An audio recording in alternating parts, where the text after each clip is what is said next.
Te voy a contar los varios factores que determinan que una recomposición corporal es la mejor opción para hacer en mi situación actual. La primera forma para decir que estoy haciendo una recomposición corporal y de que realmente va a ser algo bastante más beneficioso que otras situaciones que también pueden ser aceptables es que vine de un volumen, vine de una etapa de crecimiento muscular. Empecé en la definición, empecé bien, empecé a definir, empecé a mejorar en cargas todavía. Cuando tú empiezas a definir, la clave es que sigas mejorando.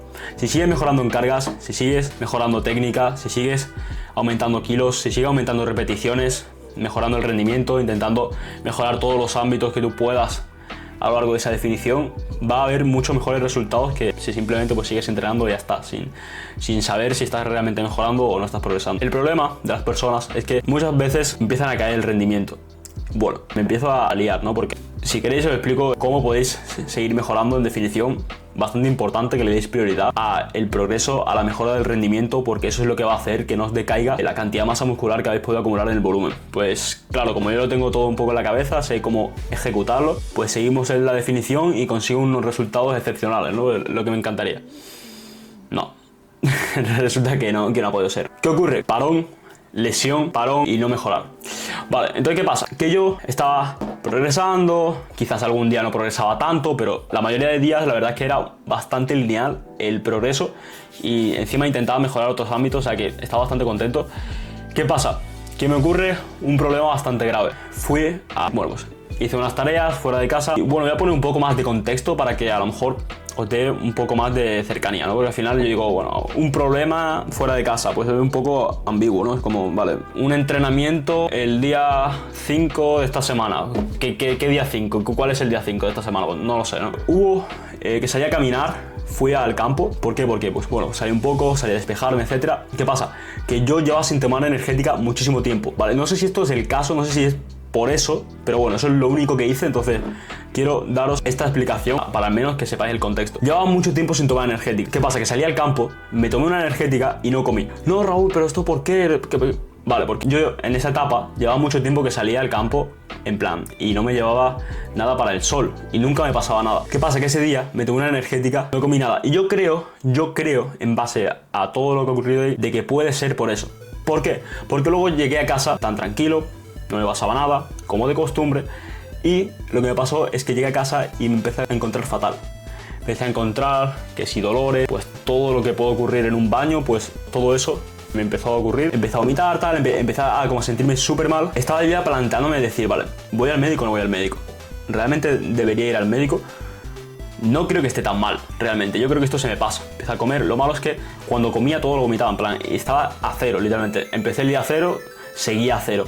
Luego, después de un debate, tal, me quedé ahí un poco, empecé a replantearme si ir o no. Dije que no iba a ir, hasta que me pasó de que ya iba a caer. O sea, me empecé a marear muchísimo. En mi vida he sentido esa sensación de mareo, de acabar inconsciente. En mi vida se me estaban como cerrando los ojos, como una visión borrosa, la cabeza súper nublada, y nunca había sentido esa sensación. Y imagínate sentir esa sensación y encima en tu cabeza saber que no tienes nada de comida en el cuerpo. Y yo todo eso en mi cabeza dando vueltas y diciendo, vale, tengo que ir porque estaba ya a punto de desmayarme. Entonces fuimos al coche, cada vez la sensación de marearme mucho peor. Bueno, tampoco, o sea, quiero explicar otra cosa, no quiero estar explicando esta anécdota. Fue la primera vez en mi vida que sentí la sensación de marearme, pero de marearme, de desmayarme. De que estuve a punto, mi cuerpo se estaba desconectando, estuve a punto de desmayarme, pero fue muy duro. O sea, en mi vida yo he sentido esa sensación a la hora de marearme. Bueno, de marearme no, marearme sí me he podido marear más veces, pero a la hora de casi estar a punto de desmayarme y sin comida en el cuerpo.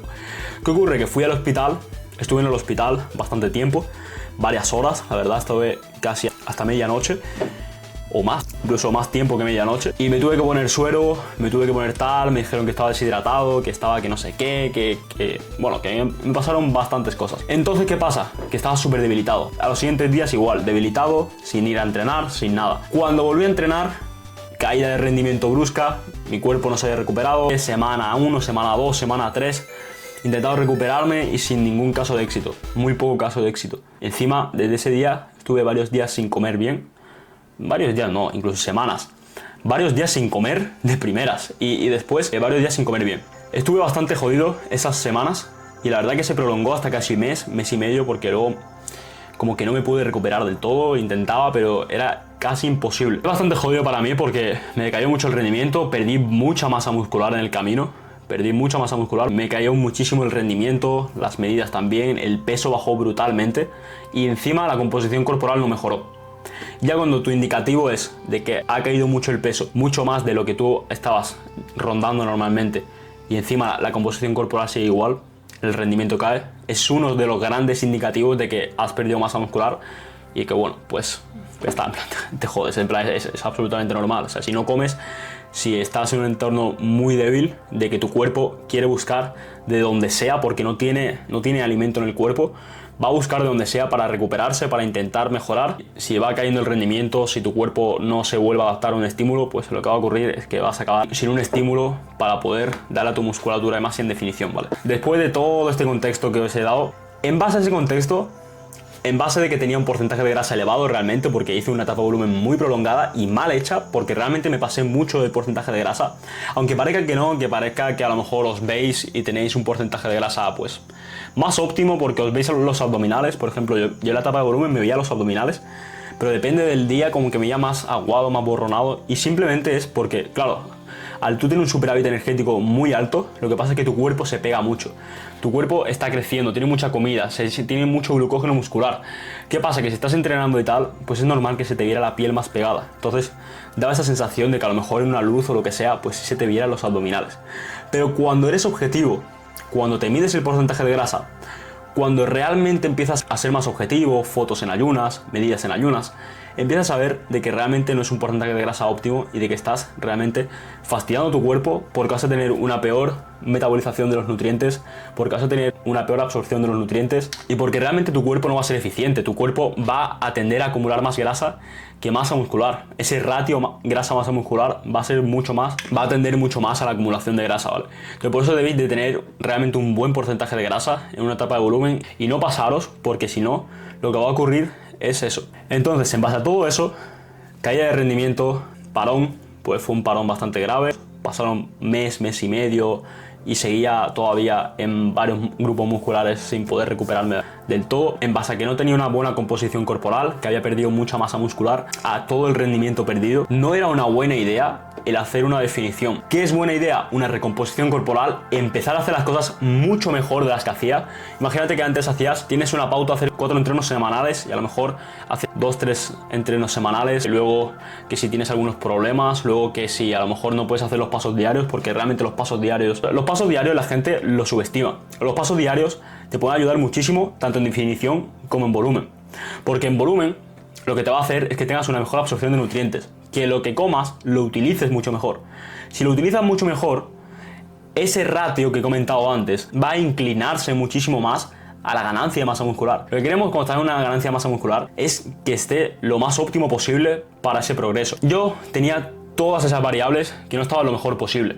Que si el descanso, que ahora he podido priorizar mucho más el descanso. Antes obviamente tampoco podía mejorar tanto el descanso, pero intentaba progresar. Que si la técnica es de lo mejor también para avanzar en los ejercicios y no generar tanta fatiga, de una buena progresión en el tiempo, ¿vale? Y con la técnica estandarizada. Teniendo en cuenta todos esos factores, yo he decidido que una recomposición corporal es de lo mejor que puedo hacer actualmente, porque va a hacer que pueda conseguir algo de masa muscular que perdí en el camino, al darle un mejor estímulo, al poder progresar en cargas, al darle más frecuencia, pues vamos a poder conseguir un poco más de masa muscular. Ese parón, el cuerpo también va a tender a mejorar la composición corporal si le das un buen estímulo. Obviamente si haces las cosas por hacer, si no calculas macronutrientes, no sabes ni siquiera si tienes deficiencia de algún nutriente o lo que sea, pues obviamente tu cuerpo no va a estar, tu cuerpo siempre va a tender a la homeostasis.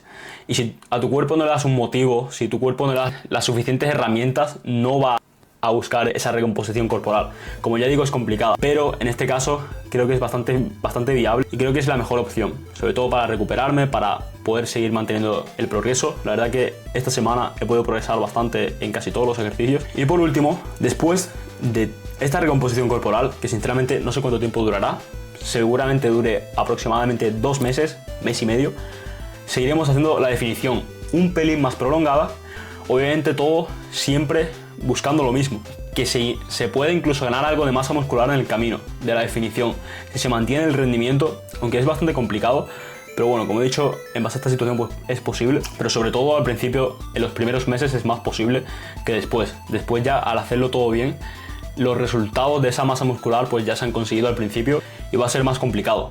El poder ganar un poco de masa muscular es lo que va a marcar la diferencia entre acabar en un estado físico o acabar en otro. Así que nada, gente, esto era la explicación. ¿Qué otras situaciones puede ser buena para una recomposición corporal? Pues bueno, hay a veces, por ejemplo, en la situación que he dicho yo tenía un porcentaje de grasa elevado, sigo teniéndolo actualmente, que veía en una etapa de volumen, etapa de crecimiento en la que tenía un superávit energético. Tengo reservas energéticas, o sea que tu cuerpo cuando está en déficit calórico, cuando hagas ese déficit, va a conseguir la energía de esa cantidad de tejido adiposo que tienes en el cuerpo. Y entonces va a entender que sigue en superávit calórico. Pero eso va a ocurrir simplemente si tienes un exceso de grasa. En el exceso de grasa no me refiero a una persona obesa o una persona con un porcentaje de grasa súper elevado, pero sí con una persona que a lo mejor ha hecho un volumen antes, que ha tenido un parón, o sea, entendéis ahora el contexto, que ha tenido un porcentaje de grasa más elevado de la cuenta. Cuando empieza el déficit calórico sigue consiguiendo esa energía de otras vías, como puede ser el tejido adiposo. Al ir oxidando el tejido adiposo, pues va consiguiendo energía de ese tejido y la va utilizando y entiende que está en superávit calórico todavía, aunque no lo esté. Entonces de esa forma pues también se puede seguir ganando algo de masa muscular. A lo mejor, por ejemplo, os lo extrapolo a otra situación. Si eres principiante, si no tienes un porcentaje de grasa muy óptimo, también puedes hacer una recomposición corporal. ¿Por qué? Porque se da ese parón, que realmente no es un parón, simplemente no has empezado. Se da que no tienes un porcentaje de grasa lo más óptimo posible. Por ejemplo, si tú tienes un 10% de grasa, tu cuerpo no va a tener ese superávit energético, no tiene dónde coger las reservas. Yo, por ejemplo, actualmente tengo en torno a un 18,5, más o menos. A lo mejor 18, a lo mejor 19, ronda ese porcentaje de grasa. ¿Qué pasa? Que ese porcentaje de grasa sí puedes ir cogiendo reservas energéticas. Tú imagínate que hay otra persona que tiene un 10% de grasa, ¿vale? Pues, por ejemplo, mi objetivo sería bajar más del 10% de grasa, pero ¿qué pasa? Que hay que hacerlo lo más lento posible, porque si no, te puedes comer los resultados, te puedes comer la masa muscular, vas a conseguir un peor resultado del que realmente quisieras. Entonces, imagínate que hay otra persona que tiene un 10% de grasa y dice, no, pues yo recomposición corporal. Y es como, no. Tu cuerpo no va a buscar conseguir sustratos energéticos de donde no lo hay. ¿Por qué? Porque ya tienes un porcentaje de grasa óptimo, porque tu cuerpo no es tonto, no va. Cuando realmente tienes un mayor porcentaje de grasa, cuando se acerca a un 10-12% de grasa, una recomposición corporal pierde realmente importancia. Tu cuerpo no va a oxidar las grasas y la va a utilizar. ¿Por qué? Porque tienes ya un porcentaje de grasa bastante bajo. Entonces, si eres principiante, si has venido de un parón, si has hecho antes una etapa de ganancia de masa muscular y estás haciendo ahora una bajada, una transición, también puede venir bien una recomposición corporal. Si has tenido un exceso de grasa, que lo suyo sería que no lo hicieras, esto lo aprendo yo. No sabía cómo llevar a cabo todo eso, como no tenía esa objetividad, pues la próxima vez que haga una etapa de volumen va a ser mucho más controlada. Voy a no buscar el exceso de grasa, porque al final todo eso va a perjudicar tanto a la hora de definir como a la hora de ganar masa muscular. Buscar siempre estar en el estado más óptimo. Si estáis en un porcentaje de grasa muy bajo, no hagáis una recomposición corporal, porque no os va a beneficiar en el gimnasio. Si estáis en un porcentaje de grasa del que no deberíais hacer una etapa de volumen, no la hagáis, porque vais a comer mucho progreso y no vais a estar en el estado más óptimo, no os vais a ver tan bien, no vais a progresar tanto en el gimnasio, no vais a conseguir tan buenos resultados como realmente quisierais. Espero que haya gustado el vídeo, espero que haya gustado la explicación, la comparativa de la recomposición corporal. Nos vemos hasta el próximo vídeo.